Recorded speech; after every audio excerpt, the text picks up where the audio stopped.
بسم اللہ الرحمن الرحیم نحمدہ و نصلی علی رسولہ الکریم۔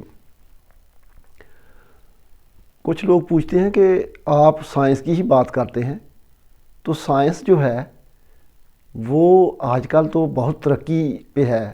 یہ دور جو ہے یہ ترقی یافتہ دور سائنس کا دور کہلاتا ہے۔ کیا اس سے پہلے بھی اس طرح کی ترقی تھی؟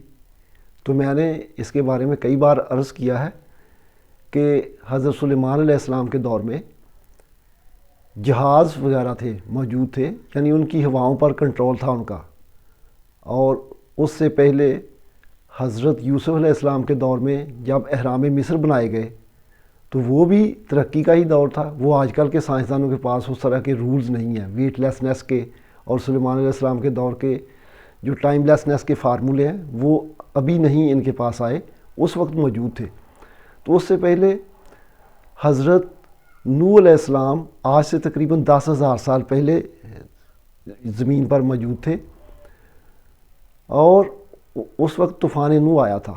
طوفان نوح کے بعد حضرت نوح علیہ السلام 300 سال رہے، تقریباً 300 سال رہے، اور اس وقت وہ بر صغیر میں تشریف لائے تھے۔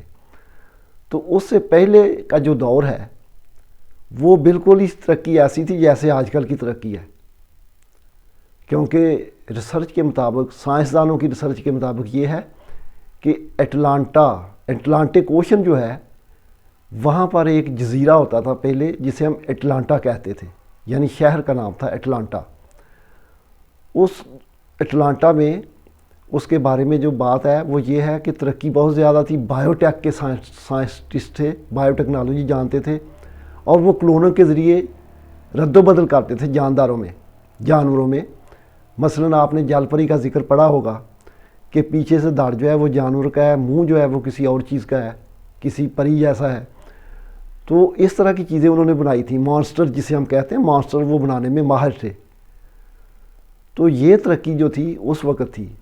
اس کے علاوہ راکٹ اور یہ جو دوسری ٹیکنالوجی ہے ہوا کو کنٹرول کرنے والی ٹیکنالوجی، میزائل ٹیکنالوجی، وہ بھی اس دور میں اس کا ذکر ملتا ہے، کیونکہ آگ کے گولوں کا ذکر ہے ہندوؤں کی مذہبی کتابوں میں۔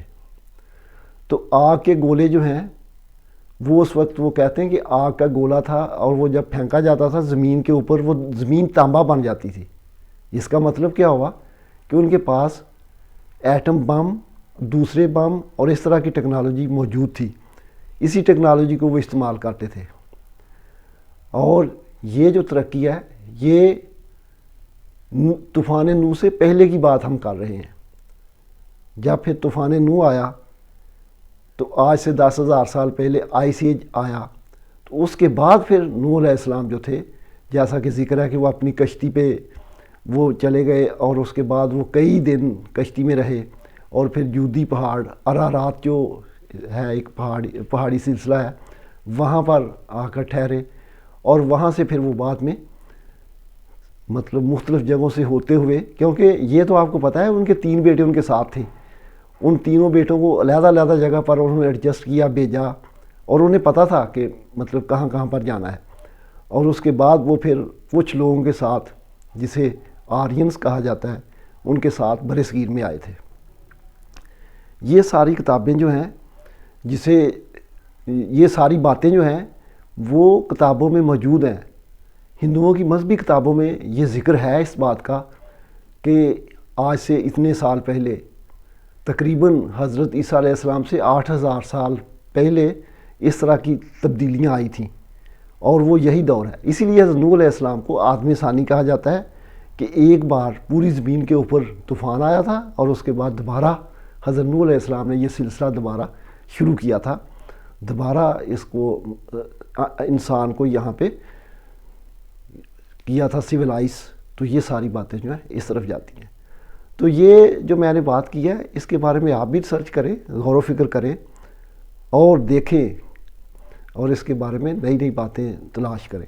قرآن مجید میں آپ اگر سرچ کریں گے تو آپ کو بہت زیادہ چیزیں جو ہیں وہ ملیں گی، اور آپ کو نئی باتیں جو ہیں وہ ملیں گی۔ شکریہ۔